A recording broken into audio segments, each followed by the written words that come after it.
Christmas dinner. The table was crowded with noise, clinking silverware, forced laughter, the stale smell of turkey reheated one too many times. My father raised his glass, cleared his throat, and spoke with the confidence of a man who thought his words were law. "You're not getting any inheritance, Sarah," he said, his eyes boring into mine. "Your brothers deserve it. They stayed. They built families. You chose your own path." I felt every eye turn. My brother smirked, wives smothering laughter behind napkins. I kept chewing, my fork steady, my face calm. I had prepared for this moment for years. I didn't flinch. I didn't argue. I just nodded, swallowed, and passed the gravy bowl to the brother who once stole my college fund to buy his first car. That's when the gasp cut the air. My nephew, too young to understand discretion, blurted out the words that froze the room. "Aunt Sarah is on Forbes' billionaire list." Silence. Thick, suffocating silence. Forks hovered midair. Faces drained pale. Eyes darted between me and the glowing screen of his phone. I didn't say a word. I just smiled, faint and controlled, as if I had been waiting for this exact moment to arrive. Backstory. It hadn't always been like this. When my mother was alive, she treated me as her equal, encouraged me, pushed me to dream bigger than this small town could contain. My father, though, always saw me as less. A daughter wasn't an heir. A daughter was disposable. When I left for college, I worked 3 jobs, slept in my car some nights. My brothers called me stupid for chasing a business degree instead of marrying rich. My father told me not to expect a safety net. "Family helps those who deserve it," he'd said. I believed him, so I built my own net. Discovery of betrayal. Over the years, I learned how deep the favoritism ran. My brothers' failed ventures were secretly financed with my father's money, their debts forgiven, their homes' down payments disguised as loans. Meanwhile, when I asked for help starting my first company, my father laughed. "Stick to something safe, Sarah. You're not cut out for risk." That laugh branded me. It burned hot in my chest every time I stayed up coding, every time I pitched to investors who slammed doors in my face. Every time I ate ramen while my brothers flaunted vacations my father paid for.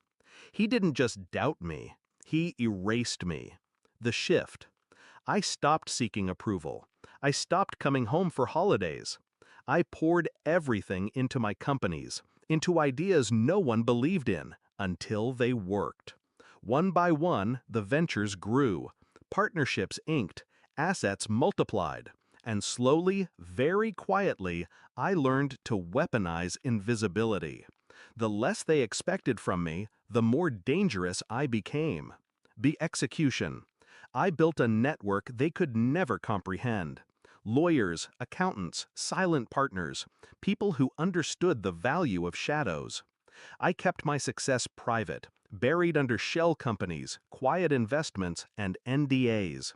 I let the world underestimate me, until Forbes made the mistake of pulling back the curtain. And suddenly, the secret was out. The climax. Back to Christmas dinner. My nephew's voice still echoed, "Billionaire list." My father blinked hard, confusion twisting into disbelief. That can't be right. But the number on the screen was undeniable. 9 zeros after my name. My brothers' wives stared, their smiles collapsing. My brothers looked at me as if I'd committed treason. My father's lips quivered, his fork clattering onto the plate. I leaned back in my chair, folded my hands, and finally spoke. "You're right, Dad. I don't need the inheritance. Keep it. They'll need it more than I ever will." The words slid out smooth, sharp enough to cut. His jaw tightened. Rage, pride, regret, an ugly cocktail he couldn't swallow. For decades, he'd held power by dangling his approval, his money, like crumbs. And in one sentence, I'd burned his leash to ash. He opened his mouth to retort, but no sound came. He looked small, shrinking before the very daughter he dismissed.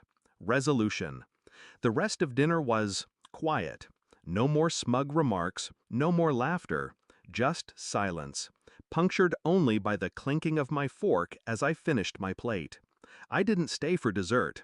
I stood, thanked them for the meal, and walked out into the cold night air. Behind me, I heard my brothers whispering, already calculating, already desperate. My father sat motionless, a king who realized too late that his crown meant nothing outside his crumbling kingdom. I didn't need revenge served hot or loud.